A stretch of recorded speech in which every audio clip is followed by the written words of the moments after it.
not sure how new her man is. I'm going to find out about that and let y'all know. But ladies and gentlemen, I have in the building, Karawa Chiquita, Busiswa! I learned a long time. You gotta clap for yourself. So. Kumele usitshele ngoba uzotshela ubani. Ngeke utshele abantu so kumele uqale uzazise. Babe, what's wrong with it? Thank you. Like, you are killing the game right now. I've got to tell you. So Z and I have this thing. Just before she puts on her wig or I put on my lashes, but no, this is Pearl. Then when they're on, this is Pill Tusi, okay? And I always say to her, don't be if I got my lashes hambe. When you put that hair on, girl, and then I put Ngati, yes, this is who we invited. I don't know who that other girl was. That arrived, right? I feel like that as well all the time. I'm like, you know, I didn't wake up like this, but I sure as hell like looking like they don't need to know how you woke up like. That's your business. Yeah, okay, man. So, baby girl, I'm so excited. I've actually never sat down and interviewed you properly before. No. We've never had like a sit-down conversation. No. And you know, we've had a lot of party conversations though. We performed together, low-key, kind of. So I'm very excited to have this conversation with you because you don't actually say a lot about your life. No. Why? Because, you know, I don't, I'm not actually that exciting. I'm very boring. Like nyapora, like angiko scandalasi. I'm just all I'm doing is trying to make music and trying to make that work. Yeah. So that's all that matters to me. So that's all I talk about. Obviously now that my baby's born, that's all I talk about. Yeah. But you know, there's not much, behind the scenes. And how much are you going to let us in this interview? You've come here, babe. We're here now. Okay, so I'm turning 30 this year. My first cover just came out. I just had a baby. I'm a mommy. And I think that, I'm at a point where I got my first award nomination. So I think... Only now? Yeah. Yeah. But I think I'm at a point where I can talk about everything. Like I'm okay. I'm chilled. You can ask me anything. You're okay. Come on, babes. What's in? No more. 5 years in the game. No summer. No more. Why do you think it's taken so long for you to even get a nomination? I don't know. I think because it's just the summer specifically. I think that maybe it's because I've been doing a lot of features as opposed to my own album, which is just come out. And she's about to tell us all about her man. So we know how you guys met. Why did you decide to keep the baby? Well, I didn't consider not keeping the baby.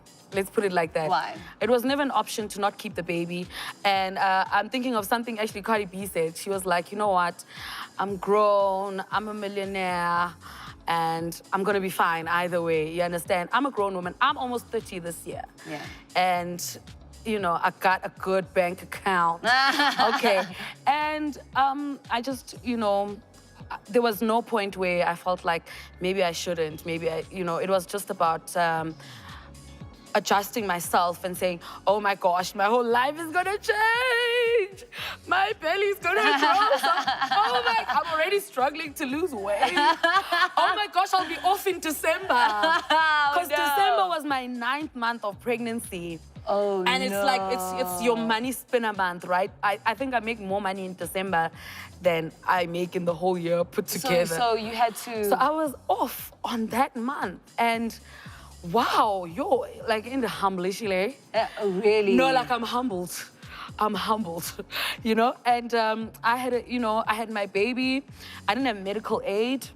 Babes, because I didn't have medical aid before I fell pregnant. Why? Because I'm not a sickly person. I was just like, babe, but what do I need? Like things can happen, I know. I have, cover and hospital this and hospital, but not medical aid. So when if you had to be hospitalized, you were gonna be okay. Yes. Okay. But maybe if I have like a cancer or whatever, maybe I'd have to pay for that myself. That's or leukemia and whatever. But touch something. Thank God.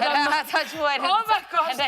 But God forbid. But so I had just had to plan my life differently. I was like, okay, medical aid.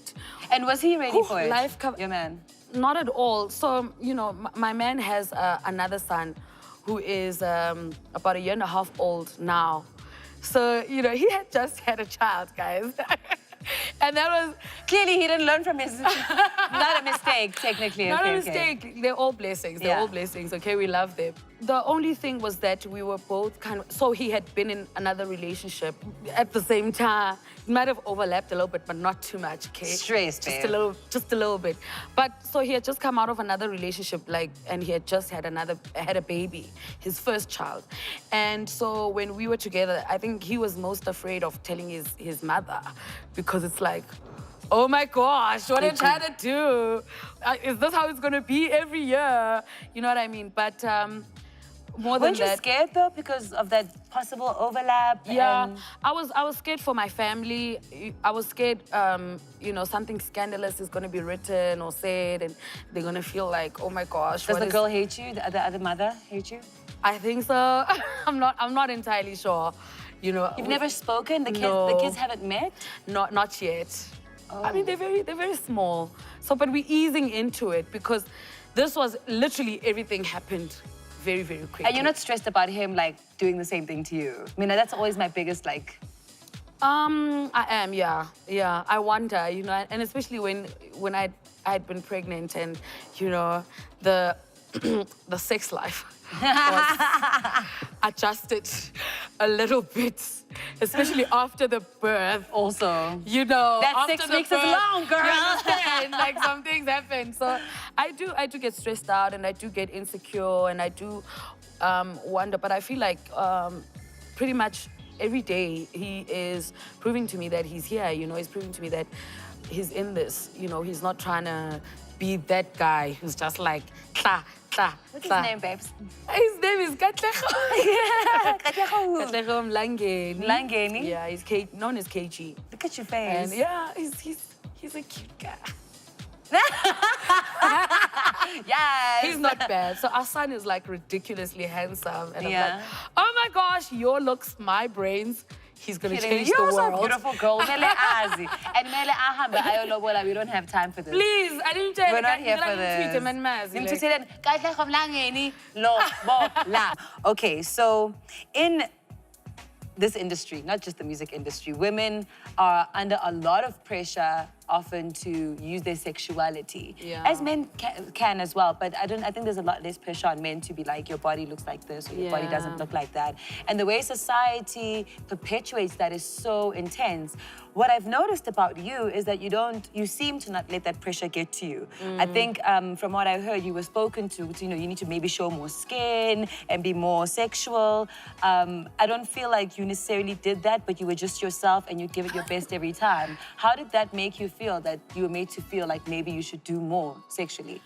So, like I said, I grew up, I'm so fortunate. I think it's because of my grandmother and my mother, but I grew up very confident. Like, Yeah. I grew up understanding that I'm powerful and, things like that, and I'm beautiful. And when I first came into the industry in 2012, I remember the first awards show we performed at, and I got feedback. And the feedback on my look was horrible. I was heartbroken. What was the feedback? Well, the feedback was like, oh my gosh, she's so ugly. Oh my gosh, she's so fat. Oh my gosh, she needs a stylist. Oh my gosh, what was she thinking? Like all the horrors you can think of, you understand? And it was the first time that I had like heard things like, you're ugly. I was like, me? Yes! Oh my God. So I then came to realize that that's what people do when you first come through in the industry. You get like the most crit, and then people either grow to love you for your work, or they get used to who you are, or you just get better stylists and makeup artists. And then What did you do? I did all of the above. People grew to just like me for my work, or they got used to me. I got better makeup artists, you know what I mean? So I pay attention to those things. So I try to look my best, but also I understand that I'm very powerful, and I understand that my talent is my biggest asset, and that's my brain and my writing. And I understand that that's my greatest quality. And I've come to learn also that my confidence inspires others. So there's nothing you can tell me now that's going to like break my heart, you know what I mean? Because the feedback that I get the most now is that you've taught me to be confident in myself. Catch up on Mzansi's most scandalous tell-all with your favorite celebrities. Behind the Story, Seasons 1 and 2. on Thursday, the 18th of April at 3:15, leading up to the premiere of a new Ripped from the Headlines season on the 15th of May. Can you handle their truths? Now on BET Africa, channel 129.